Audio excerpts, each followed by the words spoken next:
Olá pessoal, seja bem-vindo a mais um vídeo. Vamos resolver e comentar mais algumas questões da NR1, um programa de gerenciamento de riscos, agora da banca FCC Fundação Carlos Chagas. Foi um concurso de 2022 para Medicina do Trabalho. A organização deve adotar medidas de prevenção para eliminar, reduzir ou controlar os riscos ocupacionais, obedecendo à hierarquia recomendada pelas normas regulamentadoras. A última medida prevista nesta hierarquia é adoção de medidas de caráter administrativo, adoção de proteção coletiva, a utilização de EPI, equipamento de proteção individual, adoção de medidas de organização do trabalho ou eliminação do risco com mudança de processo produtivo. Bem, vamos analisar o que traz a NR1. Primeiramente, em relação à medida de prevenção, né, o item 1551, ele trata aqui que a organização, né, o empregador, ele deve, né, adotar medidas de prevenção para algumas situações, né? Quais são essas situações? Quando houver exigência em NR, em norma regulamentadora ou dispositivo legal, quando a classificação do risco assim determinar, ou seja, o seu inventário de riscos após os riscos residuais, conforme a sua matriz, né, conforme conforme você definiu ali quais medidas de prevenção é para cada risco, você vai implementar novas medidas, seja de acompanhamento, seja de controle, seja de redução, de eliminação, né? Ou também quando houver algum tipo de nexo, né, entre as lesões, né, e os agravos à saúde do trabalhador com as situações de trabalho, com as atividades. Então, para essas situações aqui, o empregador ele precisa estabelecer medidas de prevenção. Então, o que está mais próximo do dia a dia, né? Quem gerencia um PGR, é através do inventário de riscos, né? Você faz o seu inventário de riscos, estabelece algumas medidas de controle, você tem um nível de risco após as medidas de controle. Se esse risco ele não é um risco tolerável, seja um risco moderado, um risco crítico, um risco grave, então você precisa estabelecer medidas de prevenção para eliminar, para reduzir, né? Para controlar, e isso aí vai ser conforme a sua organização definir, a critério da organização. Mas vamos voltar aqui para a questão. A questão ela pede que a gente estabeleça qual é ali a hierarquia, né? Isso está no item 1.5512. Quando comprovada pela organização a inviabilidade técnica de adoção de medidas de proteção coletiva, ou seja, então a gente já tem aqui que a medida de proteção coletiva é a primeira medida que tem que ser priorizada. Agora, se há inviabilidade técnica ou se a medida de proteção coletiva estiver em fase de estudo, ou se tiver em caráter complementar, né, ou em emergencial, aí você pode adotar outras. Então, quais delas, né? Ou seja, medidas de caráter administrativo ou de organização de trabalho e utilização de EPI como última medida de prevenção. Eu queria trazer aqui um ponto de atenção, né, porque várias bancas traz como uma pegadinha, né? Esse item aqui tende a colocar uma hierarquia entre a medida de caráter administrativo e essa medida de organização do trabalho, mas não tem hierarquia entre essas duas, né? Elas são uma ou outra. Então, fica muito atento, tá? Algumas bancas costumam colocar essa casca de banana aqui, querer estabelecer uma hierarquia que não existe, né? Ou seja, a hierarquia é medida de proteção coletiva, caráter administrativo ou do trabalho e, por fim, EPI. Para finalizar aqui, né, de forma para ter um aprendizado mais completo, é importante que os trabalhadores eles tenham acesso às informações dessas medidas que foram estabelecidas e o acompanhamento dessas implementações, porque eles são os HHR, né, o homem maior exposto ao risco, é quem está exposto ao risco e precisa ter conhecimento dessas ações que vão ser controladas e eliminadas. Então, voltando aqui para a questão, a gente tem então o gabarito aqui, letra C, ou seja, utilização de equipamento de proteção individual é a última medida prevista nesta hierarquia.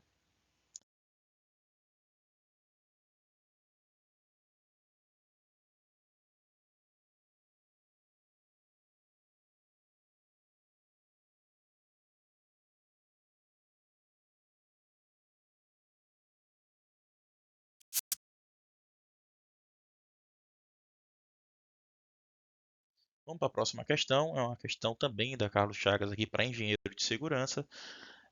De acordo com a NBR ISO 31000 e o PGR previsto na NR1, a gente vai analisar aqui as 5 assertivas. Vamos analisar cada uma delas, né, individualmente, para ter um aprendizado mais completo, né? Então, a primeira deve ser implementado por estabelecimento e será atendido por um sistema de gestão genérico, com envolvimento de todas as partes interessadas, como garantia de inclusão e conscientização. Então, em primeira leitura, vamos quebrar aqui em 3 partes, né? Primeiro, analisar aqui que o PGR ele deve ser implementado aqui por estabelecimento. Ok, a organização deve implementar o GRO por estabelecimento, né? E aí eu quero fazer uma distinção, porque uma coisa é o GRO. Isso é muito sutil, né? Nem todo mundo percebe, mas aqui ó, a norma fala que por estabelecimento é o GRO. O GRO é o gerenciamento de riscos ocupacionais. Agora, a critério da organização, ela pode implementar o PGR por unidade operacional, setor ou atividade. O que é que isso quer dizer? E isso é importante ficar claro, né? O GRO é o macroprocesso gerir riscos ocupacionais. O PGR é o documento, é o papel, né? É o documento que materializa esse processo, é o inventário de riscos, é o plano de ação, né? São os documentos complementares, né? Um documento base. Então, o PGR ele pode ser feito ali por unidade operacional, por setor, atividade, a critério da organização. Mas o GRO, o gerenciamento de riscos, o procedimento, como a empresa se organiza para gerir esses riscos, é feito por estabelecimento, ou CNPJ. Então, essa primeira parte aqui está correta. Vamos agora analisar uma segunda parte. Tem que ter envolvimento de todas as partes interessadas, como garantia de inclusão e conscientização. Correto também. Ou seja, é importante que os trabalhadores, né, isso está previsto no item 1533, sejam envolvidos, né, para que sejam consultados quanto à sua percepção dos riscos ocupacionais, seja através da CIPA, né, a CIPA é a Comissão Interna de Prevenção de Acidentes e de Assédio, né, em 2023 ela teve a sua redação alterada e o título passou a incluir a questão do assédio também, né? Então é importantíssimo que o trabalhador seja envolvido para que seja co-criado, né? Para que os riscos sejam co-criados ali e o documento tenha uma participação, inclusão e conscientização. Essa parte está correta. E por fim, o que não está correto é que esse mesmo texto diz que que o PGR, o GRO, vai ser atendido por um sistema de gestão genérico, né? Então, isso não é verdade. A gente precisa ter um sistema de gestão de segurança do trabalho, né? Assim, é importante a gente ter uma visão aqui que porque é específico, né? Para aquela instalação, aquela organização, os perigos são específicos, os riscos são específicos. Não confundir aqui na fala, né, que a empresa tem que ter um sistema de gestão de saúde e segurança. Não, ela não é obrigada a ter. Inclusive a NR1, ela traz aqui que a diferença, se você tiver um sistema de gestão certificado, né, possui certificação em sistema de gestão, o que muda é que a reavaliação dos riscos pode acontecer em até 3 anos, enquanto que se você não tiver um sistema de gestão de saúde e segurança, você vai reavaliar no máximo a cada 2 anos, né? E até 2 anos, né? Por que a gente fala até 2 anos? Porque a NR também traz outros requisitos de reavaliação de riscos, né? Caso de acidentes, e essa avaliação de risco, a norma diz, fala que ela tem que ser regular, né? Periódica. A gente vai falar mais sobre isso no segundo momento. Mas a alternativa A está errada, falsa. Tá? Vamos para B. A B fala que ele deve ser atendido por um sistema de gestão. A gente acabou de ver que não deve, ele pode, né?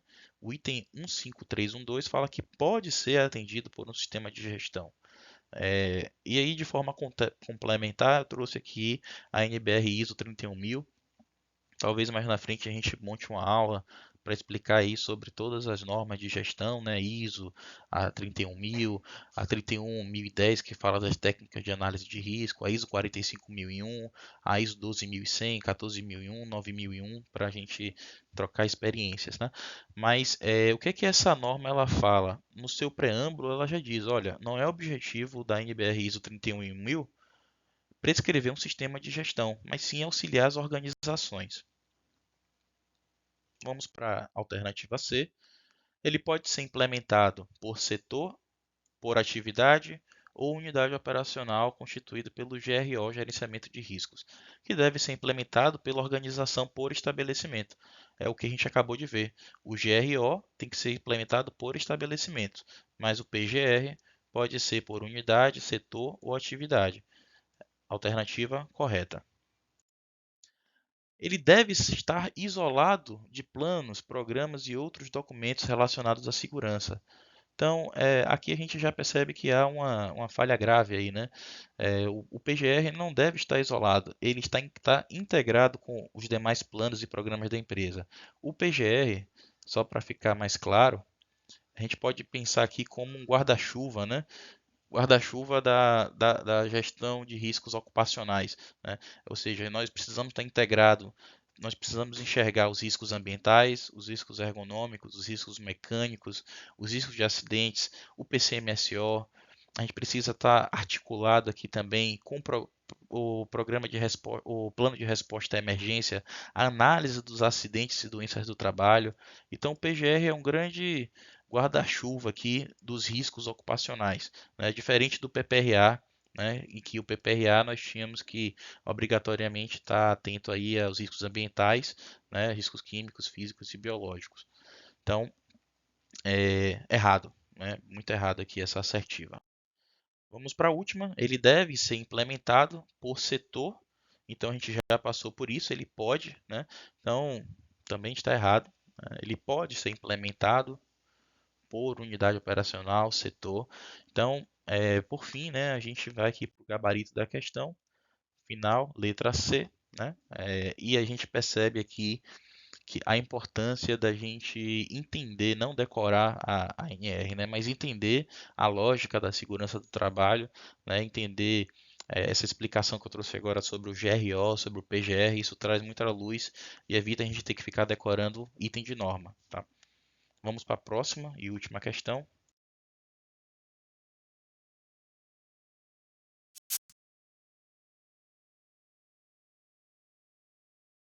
do vídeo. É uma questão para engenheiro de segurança também do TRT. Foram 4 assertivas, né? Nós vamos analisar individualmente as 4.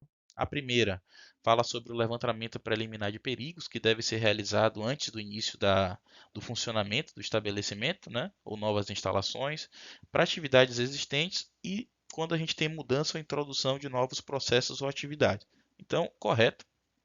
Esse item corrobora com o próprio item 15421, mas eu queria chamar a atenção aqui dessa linha C, né? Tá, ok? Porque as bancas costumam colocar muita pegadinha aqui quando você sobre o levantamento preliminar de perigos. Costuma indicar aqui, né, mudanças, introdução de novos trabalhadores, né? Então, não são novos trabalhadores, são novos processos, novas atividades. Então, muita atenção é muito comum esse tipo de pegadinha aqui nas questões, tá? Vamos para a linha 2. A organização deve identificar os perigos e possíveis lesões aos agravos à saúde e avaliar os riscos ocupacionais, indicando o nível de risco. Então, tá certíssimo, né? Corrobora aqui com o item 1532, como responsabilidade da organização, ipsilíteres. Correto. Alternativa 3, né? Fala aqui que na matriz de risco, os critérios para a gradação da probabilidade das lesões ou agravo à saúde devem levar em conta a magnitude da consequência e o número de trabalhadores possivelmente afetados, sendo que a magnitude deve levar em consideração a consequência de ocorrência de acidentes ampliados. Então, a magnitude ela deve levar em conta a consequência dos acidentes ampliados, a gradação da severidade das lesões é, deve levar em conta a magnitude da consequência e o número dos trabalhadores possivelmente afetados, porém, a norma não há menção na NR1 sobre matriz de risco, né?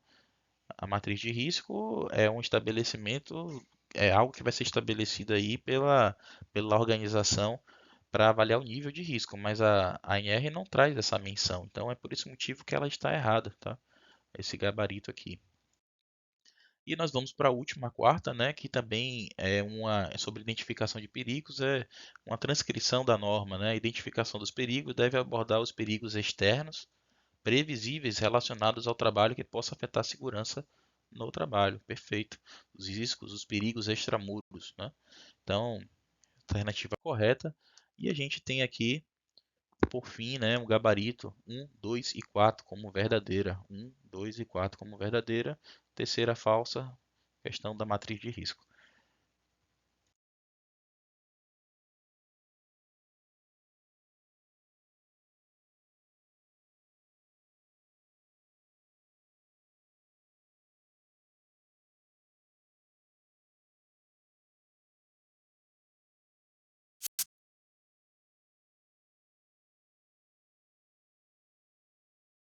Bom, ajude o canal, deixando gratuitamente seu like, né? Se esse vídeo aqui ele te ajudou de alguma forma, se inscreva, ative as notificações, fique à vontade também para indicar nos comentários suas dúvidas, suas sugestões.